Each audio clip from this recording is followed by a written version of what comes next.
Volám sa Peter Vrlík, som tajomník divadelného odboru Matice slovenskej a na požiadanie tajomníka Matice slovenskej pána Švantnera, ktorý je z Lučenca, som bol požiadaný, aby som napísal také dramatické výstupy zo života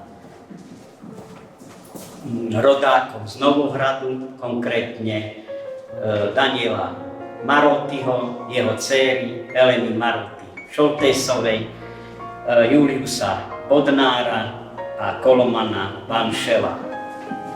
Keď som nad tým rozmýšľal, ako uchopiť alebo ako stvárniť tieto postavy, tak ma napadlo, že by všetci išli do neba, kde by stál svätý Peter pri nebeskej bráne a týchto ľudí by spovedal, ktorí by niečo povedali o svojom živote a on by zvážil, či si zaslúžia, aby sa do toho neba dostali, alebo nie. Narazil som na jeden problém, musím povedať, ako evanjelik, hlavne pri postave Kolomana Banšela, to je taká ako perlička, ktorý spáchal samovraždu a samovrahov do neba sa nepúšťajú, nemajú prístup do neba. No ale mi poradil jeden dobrý kamarát, ktorý sa v týchto cirkevnom práve a v týchto cirkevných veciach, že proste aby som ho poslal do očistca. Čo evanjelici dáko neuznávajú očistec, ale nakoniec som z toho nejakým spôsobom vybruslil. Ale ako sa hovorí, každý autor má svoju licenciu, takže aj toto bola taká licencia autorská. Myslím, že bol by som rád, keby túto hru nehrali len raz, keby bola odohratá viackrát, možno aj na školách, možno aj po dedinách, aby ľudia spoznali tie svoje osobnosti, ktoré sa v Novohrade narodili.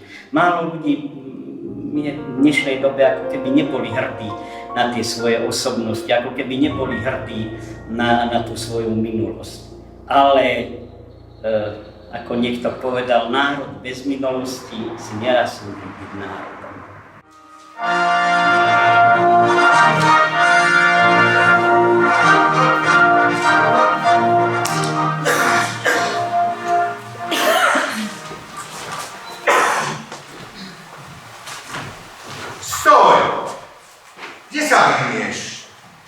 Do neba.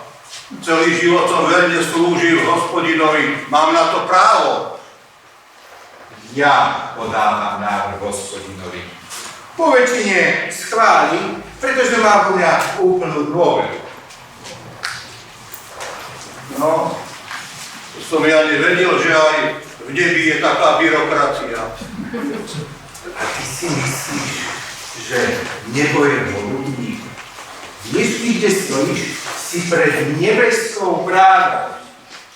Takže, meno, priezvisko, miesto a dátum narodenia.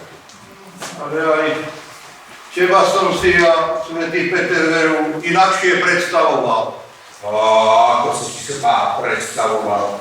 Ako dôstojného, pokojného, rozvážneho starca a tu ufrflaný dedo. Ďalší mudrland. Aký som, taký som. Ale rýchlo.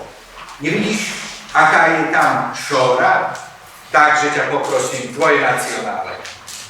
Daniel Maroty, narodený 14. apríla 1825 v Maškovej. Maškovej? To je kde? V Hornom Uhorsku, v Novohradskej stolici. Tak to si Slovák. Tých mám rád. Tu v nebi zastávajú samé popredné pozície. Aniel, čo máme v záznamoch o pánovi Maroty? Líceum navštevoval v Banskej Štiavnici. Teológiu študoval na Evanjelickom líceu v Bratislave, kde bol správcom jednoty mládeže slovenskej. V roku 1846 krátko zastupoval Karola Štúra na gymnáziu v Lune. Počas revolúcie v roku 1848-49 bol vychovávateľom v rodnom Novohrade. Ty si sa prečo nezapojil za tú vašu slovenskú slobodu? Prečo si stál bokom? Ja som bojoval viac perom ako mečom. Veď ja ti nič nevyčítam. Pamätáš si predsa prikázania. A jedno z nich je aj nezabiješ. Takže ty si teda bás.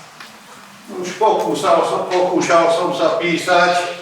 Ako študent som sa nechal inšpirovať Kolárom a písal som lyrizujúce sonety a baladické skladby s ľubostnými námetmi.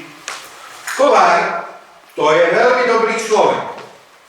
U nás zastáva miesto profesora na našej nebeskej univerzite. Spolu so Šafárikom. A ten dokonca bol aj rektorom našej univerzity.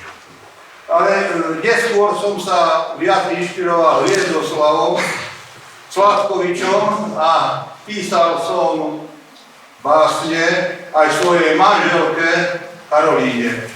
Som napísal zbierku básni pod názvom Dvojaká ľúbosť. Karolína, tvoja žena je už tu. Možno sa s ňou aj stretneš. Ale dosť bolo reči. Pozrime sa, čo nájdeme v zápisoch ďalej o pánovi Marotimu. Povinnosť kňaza si vzorne plnil. Po revolúcii nastúpil na miesto kaplána u superintendenta banského okolia Jána Sebriniho v Banskej Štiavnici. Rok bol farárom v Záhrade. Od roku 1851 v Kultúne, kde sa mu narodila dcéra Elena. To bolo v roku 1855 a vtedy bol zvolený za kazateľa slova Božieho v Dvoreči, kde aj skonal. Octol sa pred bránou nebesu.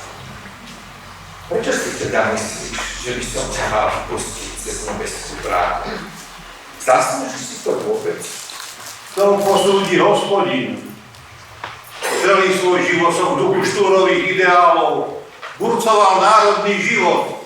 Zastával sa Matice slovenskej i slovenských gymnázií. Vidím, že si bol dobrým následovníkom nášho mesta Štúra. Ten tu v nebi vedie nebeské noviny. Tak, poď, podpíšeš žiadosť a ja ju zanesiem na schválenie Hospodinovi. Počkaj tu.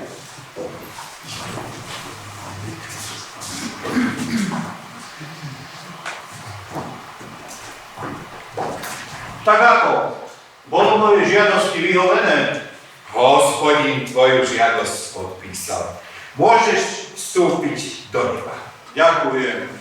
Chvála Bohu na výsostiach a pokoj ľuďom dobrej vôle.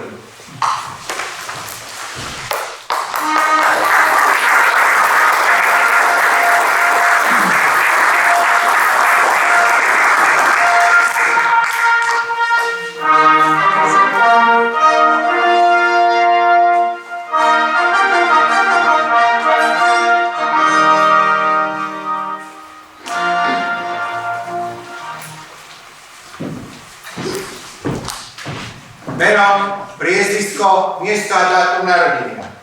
Koloman Bánštel, narodený v roku 1850 tu v Novohradskej stolici. Točníci? Točníci, presne. Točníci. Takže ďalší z Novohradu. Tam musí byť akási veľká úmrtnosť. Minule nám tu stal akýsi farár Maroty z Maškov. Z Maškovej. Ale Tam som pôsobil nejaký čas ako farár, kým som neochorel. choroba? Aká choroba? Áno. Ty si... Samovrat. Tak kde sa pcháš? A či ty, duchovná osoba, nevieš, že samovrahovia v nebi nemajú miesto? O živote rozhoduje Boh. On jediný má právo ti ho vziať.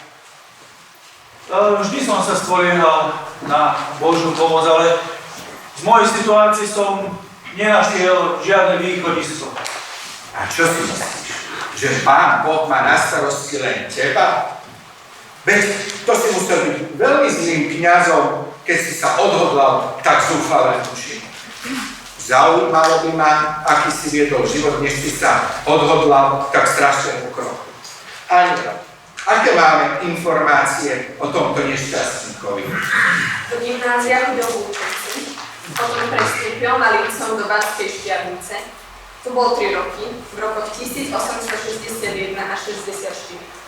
2 roky bol na Slovenskom gymnáziu v Revúcej, potom znova rok v Banskej Štiavnici a v roku 1868 sa vrátil maturovať do Revúce. Už to je čudné, ako si behal z jednej školy do druhej. Je to podľa teba normálne? No už, to bol osud, alebo možno Boh tak rozhodol. Aký osud? Skôr tvoj chorý mozog. Boh mi takýto zmetok nikdy nedopustil. A čo bolo ďalej? Začína ma to zaujímať. Začal študovať na Evangelickej teologickej akadémii v Prešove. Po kandidátskej skúške odišiel do zahraničia a dokončiť vzdelanie. 2 roky bol vychovávateľom ústavkára Štefana Beričaja v Derendáši a od roku 1873 začal pôsobiť v Bogulových slovenských novinách. Tam začali jeho problémy. Problémy? Aké problémy môže mať novinár? No, slovenské noviny boli orgánom tzv. Novej školy slovenskej a predstavitelia sa snažili spolupracovať hlavne s Maďarmi, so slovenskou šľachtou. No a to bolo Trňov, Urbánovi, Francistimu a proste všetkým tým, čo sa svojho času zgrupovali okolo Štúr. To sú všetko vážení muži tvojho národa. Ty si sa zoprel ich autorite. No, bojoval som proti konzervatizmu a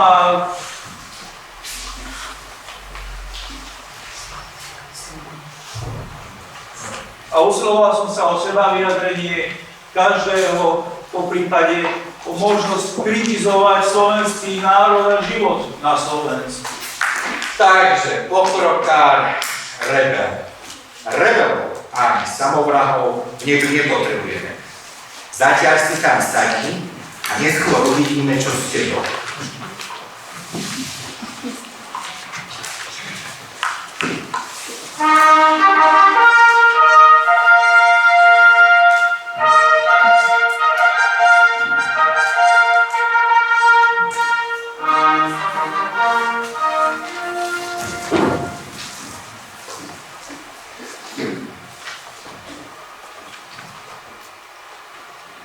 Čo si mal tak obzerať, svätý Peter? No, pozerám.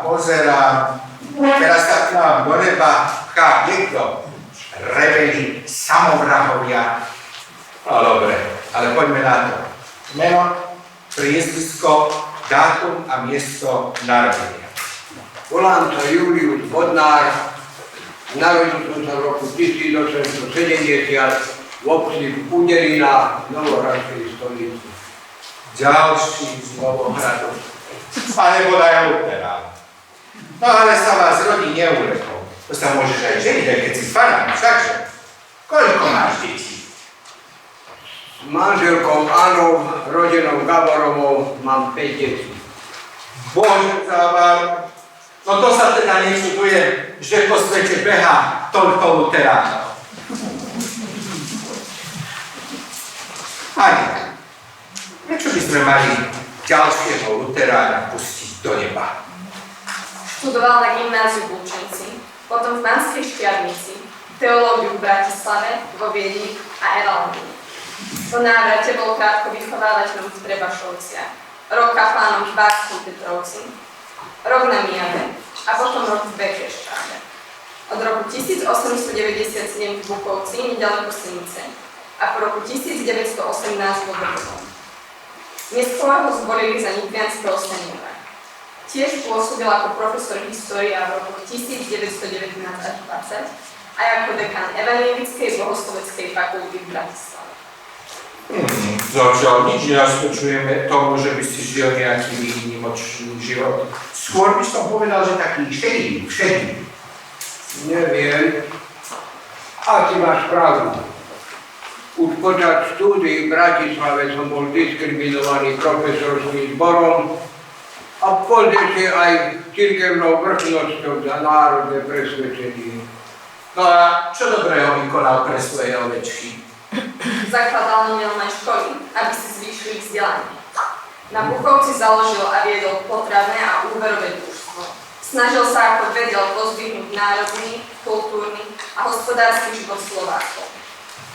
Isto si bojoval aj perom ako tvoji druhovia, však?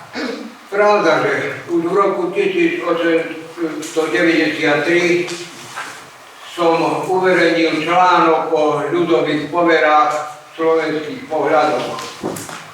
Prispieval som článkami, no a získaval som materiály z rodného kraja či z prostredia dolnorenských Slovákov. Tieto som potom uvádzal do časopisov Muzeálnej slovenskej spoločnosti, slovenských listov, redigoval som stráž na Sione, noviny z Podbradova. Takže bol aj novinárom. Nielen to, napísal históriu cirkvi evanjelickej v Buchovci, pamätník Jána Pravoslava Leštu, Ján Hus, Milan Rastislav Stepáni, Československý národný hrdina a ďalších národov. A to nie je všetko. Venoval som sa aj deťom a mládeži. Napísal som rozprávky z Udelinej. Ďalej som potom napísal učebnice. Taktiež rozprávku, ako si Jan rozprávku Vlkolák a Jano. Jano. To som čítal. Aj ako si Janko Kováčok v školu, však? Áno. Všetko veľmi dobre A je. je to národné povestky. Áno, vynikajúci spisovateľ. No už musím konštatovať, že si určite miesto mi zaslúžiš. Tak, poď prosím ťa pekne sem, podpíšeš žiadosť a ja ju odídem hospodinovi schváliť. Nech som späť.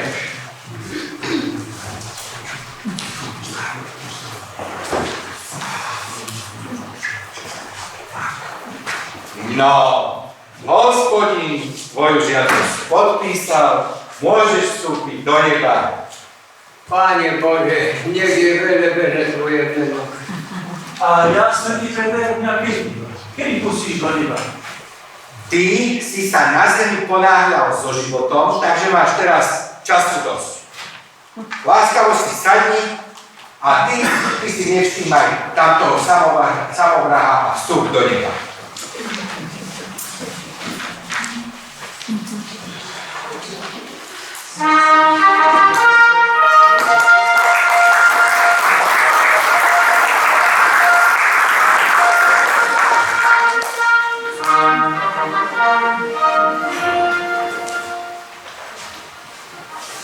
Volám sa Elena, Zaslobodná Maróty, po vydaní Šoltesová. Narodila som sa 6. januára 1855 v Krupine. Konečne nie je z Novohradu. Ale ja som žila v Novohrade. Môj otec bol evanjelickým farárom v Ľudopeči.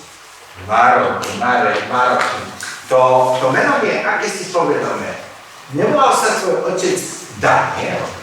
Volal sa Daniel. Prečo sa pýtaš, svätý Peter? Za chvíľu sa s ním možno stretneš. Ak volím prejsť do neba. Svojich rodičov som stratila veľmi mladá. Ale môj otec sa staral o moje vzdelanie a tak som navštevovala 1 rok maďarskú kalvinskú školu a potom nemecké gymnázium v Lučenci. Školy pre dievčatá vtedy neexistovali. Žena mala len jednu úlohu. Vydať sa, mať deti a starať sa o rodinu. A či ti je to málo? Takto rozhodol náš Hospodin. Nehodno s ním diskutovať. A zda ty, biedna žena, by si chcela polemizovať s Bohom? Ale nie. Keď som mala 14 rokov, bola založená živená.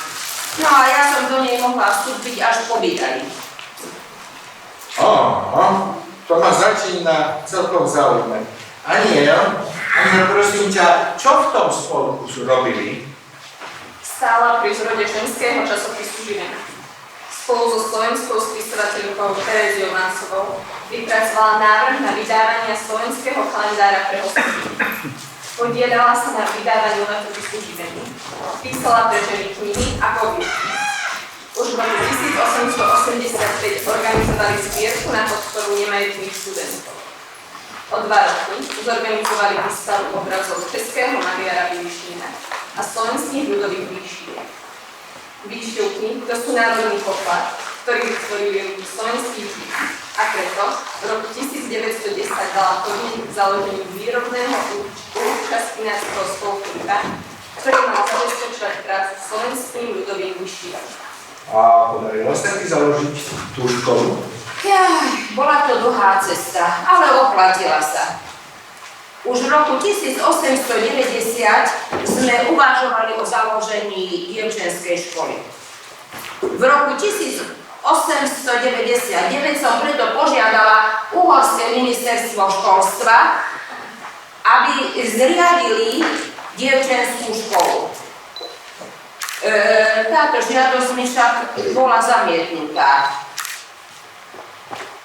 No, však toto keď videl založiť školu pre dievčatá. Veď to nemáme ani my tu v nebi. A to máme skoro všetko. Áno, ale ja sa tak ľahko nevzdávam a preto som v roku 1910 svoju žiadosť znovu zopakovala, no a určitý pokrok tu bol. V Martine založili dievčenskú gazdinskú školu s vyučovacím jazykom maďarským. Čiže myšlienka bola dobrá, len ju realizovali Maďari a nie Slováci. Všetko sa však zmenilo v roku 1918. Prečo sa všetko zmenilo v roku 1918? V roku 1918 vzniká nová Československá republika a Slováci sa konečne dočkali slobody. Slovenčina sa stala rovnoprávnym jazykom. Vznikajú nové školy. A tak v roku 1919 vzniká v Martine vyššia dievčenská škola. Treba priznať, že zásluhou tu prítomnej v rokoch 1919 až 21 zriadila Živena 11 dvoj a trojročných rodinných škôl a kurzov. A to ešte nie je všetko. Musím sa priznať, že aj mojou zásluhou sa v roku 1922 položil základný kameň Ústavu Milana Rastislava Štefánika. Jeho cieľom bolo pripraviť mladé dievčatá na prácu v oblasti sociálneho zabezpečenia. Na jeho otvorení sa zúčastnil aj prezident republiky Tomáš Garrigue Masaryk. No, ja keď ťa tak počúvam, ty si teda vôbec nekráčala vychodenými chodničkami. Hľadala si vlastnú cestu. No a to my v nebi nemáme každý radím. Vo svete panuje Boží zákon. A toho sa musíme držať. Neviem, čo urobíme s tebou. Poď, podpíš žiadosť.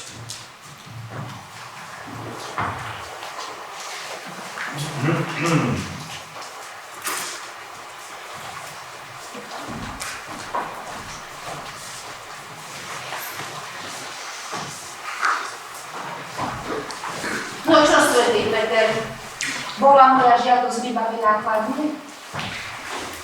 Vy ženy, vy ste veľmi nedočkavé stvorenia. Boli určité pokusy, ale Hospodín zvážil pre aj proti.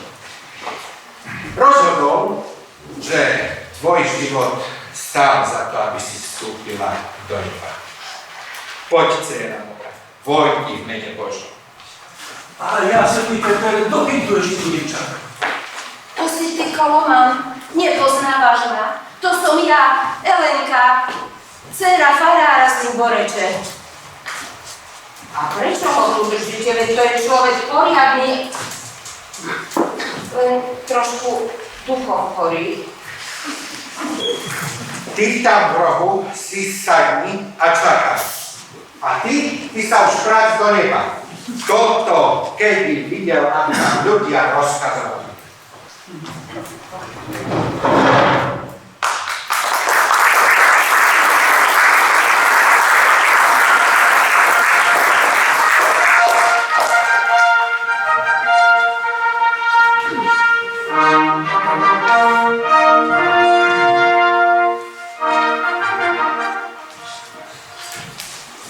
To si ty, otec, to som ja, tvoja dcera Elenka. Nepoznávaš ma? No veru som ťa nespoznal. Mám už 84 rokov a som starý. Dožila si sa požehnaného veku. No ale hovor, ako si žila? Vydala si sa za obchodníka Šoltésa z Martina, dočkal som sa aj vnúčaťa Elinky a čakala si druhé. Áno, to bol syn. Pomenovali si ho Ivan.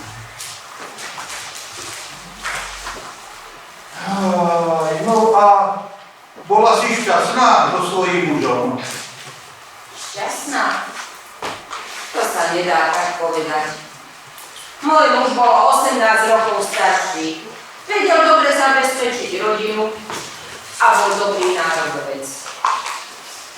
No, len veľká škoda, že som si viacej vnúčat neužil. Tak. Elenka sa nám narodila rok po svadbe a dožila sa 12 rokov. Syn Ivan sa zomrel, keď mal 33 rokov, bol vyštudovaný právnik a obidvoch spolila zákerná choroba. Je to veľmi, veľmi smutné, keď rodičia prežívajú svoje deti.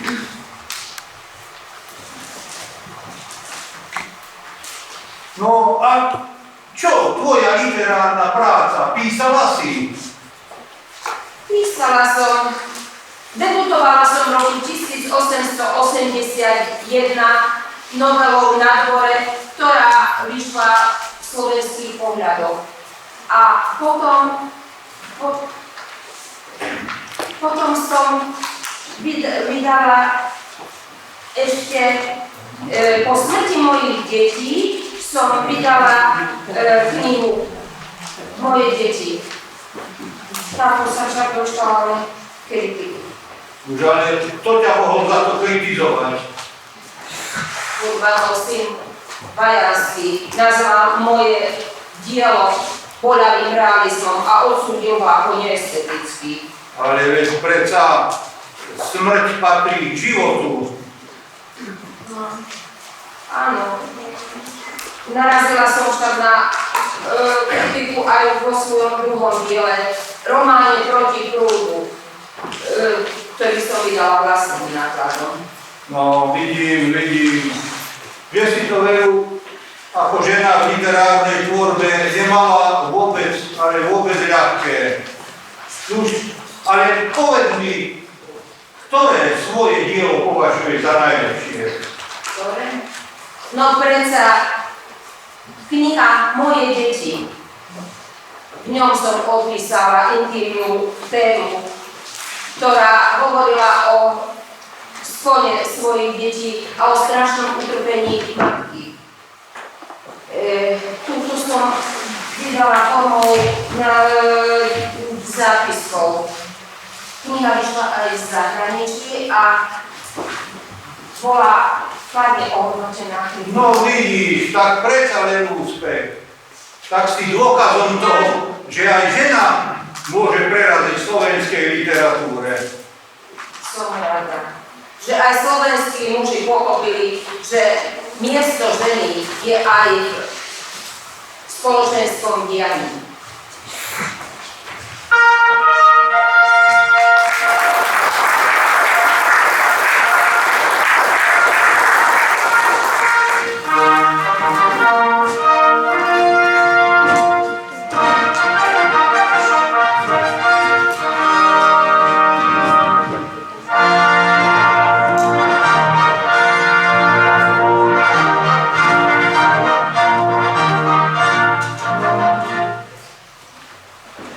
Náš najmilostivejší Hospodin sa rozhodol menovať nebeskú komisiu zloženú. Svätý Peter, predseda komisie. Členovia komisie evanielický farár ctihodný Daniel Marotti a Julius Bodnar. No a slovenská spisovateľka Elena Marotti Šoltesová. Úlohou našej komisie je posúdiť a ohodnotiť život a dielo tu prítomného Kolomana Banšela. Takže my máme rozhodnúť o osude spolubrata Banšela? No, vo výnimočných prípadoch sa zriaduje komisia, ktorá rozhoduje, no veď to poznáte, hlas ľudu, hlas Boží. Tu prítomný Banšel je samovran, a to počiarkujem. Preto zákonite nemá vstup do neba povolený. Čo povieš na svoju obhajobu? Čo som už povedal, za tým si stojím. Pre svoj národ som robil všetko, čo som považoval za najlepšie. Podľa môjho najlepšieho vedomia a svedomia. Pamätám sa, keď tu prítomný Koloman Banšel vydal spolu s Hviezdoslavom almanách napred, v ktorom hovorí o nástupe mladej generácie. Preferoval som, aby sme sa konečne zbavili toho štúrovho poňatia verša, ktorý vychádzal zo slovenskej piesy. A čo je na ľudovej piesni zlé? Veď ľud je predsa ten prameň, z ktorého príští národný život. A v tom by som dal bratovi farárovi za pravdu. My, ktorí sme sa snažili posúvať tento národ vpred, nesmieme povoliť tejto našej práci. To je síce pravda, ale Štúr nám ukázal cestu a my musíme viesť jeho pochodeň ďalej a pokračovať v jeho diele. Tak, štafetu svojich predkov radi preberáme a je len na nás, akou cestou sa dostaneme k vypúženému cieľu. Tu by som dal za pravdu pani Šoltesovej. Vám, pravdu povediac, mojej generácii sa ani nesnívalo, že sa dožijeme slobody. Nebyť vás, bratia farári, pán Marotti a pán Banšel, by sme sa toho cieľa asi nedočkali. Otázka znie jasne. Koloman Banšel je samovran. Preto sa vás pýtam, či si zaslúži vstúpiť do neba. Odpovedajte prosím jasne a stručne. Ja si myslím, že áno. Banšel sa pokúšal posunúť našu literatúru dopredu. Je tu ale dôležitý fakt a to, že ako duchovná osoba spácha samovraždu a to je neprípustné. Ale je rodom z Novohradu tak ako my a my musíme držať spolu. Tak ja by som povedal, aby sme mu dali ešte poslednú šancu. Už do hlavy človek nič nevidí. Nik z nás nevie, ako by sa v danej situácii zachoval. Naše kroky vedie Boh. Možno preto oddajme sa jeho voli, konec koncom jeho hlas je ten najvyšší. My môžeme len povedať svoj názor. Ja som za, aby sme dali Banšelovi ešte jednu šancu.